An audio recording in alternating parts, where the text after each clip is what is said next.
निबंध लेखन। बच्चों, निबंध तो आप पिछली कक्षाओं से पढ़ते तथा लिखते आ ही रहे हैं। यहाँ हम निबंध को और अच्छी तरह से समझाने का प्रयास करेंगे। सबसे पहले ये जानते हैं कि निबंध किसे कहते हैं तथा इसका क्या अर्थ होता है।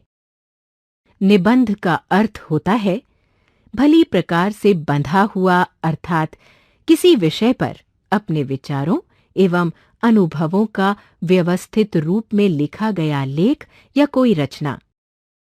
इसका अर्थ ये हुआ कि निबंध द्वारा हम अपने विचारों, भावों तथा सुझावों को संयमित यानी कि निश्चित शब्द सीमा में प्रभावशाली भाषा एवं तथ्यों की सहायता से प्रकट करते हैं।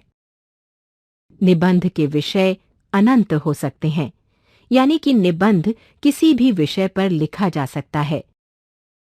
अब निबंध के प्रकारों को जानते हैं।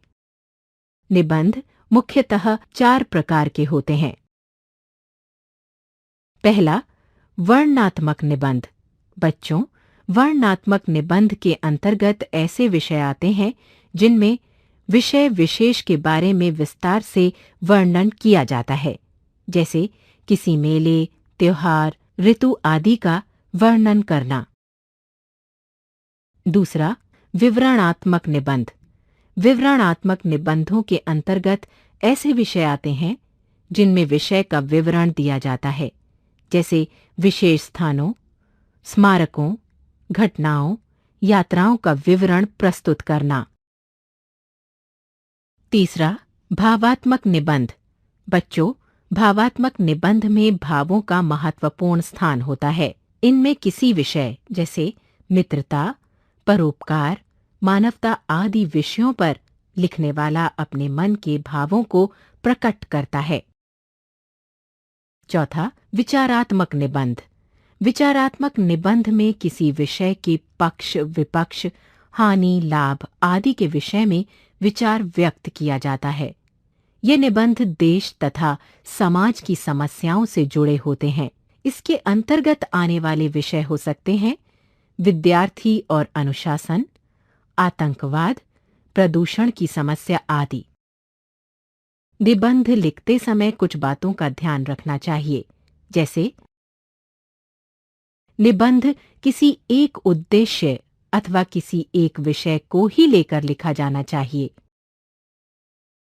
निबंध लिखने से पहले विषय से संबंधित जानकारी को उचित ढंग से क्रमबद्ध कर लेना चाहिए। निबंध की भाषा सरल एवं सरस तथा लेख सुगठित होने चाहिए। विचार क्रमबद्ध तथा आपस में संबंध रखने वाले होने चाहिए। निबंध को व्यर्थ विस्तार नहीं दिया जाना चाहिए। जहां तक हो सके वर्तनी यानी कि स्पेलिंग की अशुद्धियां नहीं होनी चाहिए। विराम चिन्हों का पूरा ध्यान रखना चाहिए।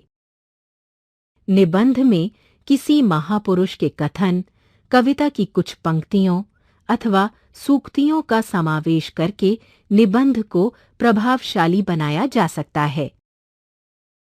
यदि निबंध में संकेत बिंदु दिए गए हैं तो उनके अनुसार ही विषय को प्रस्तुत करना चाहिए। बच्चों, इन सभी बातों को ध्यान में रखकर ही एक अच्छा निबंध लिखा जा सकता है। अब आप स्वयं निबंध लिखने का अभ्यास करें।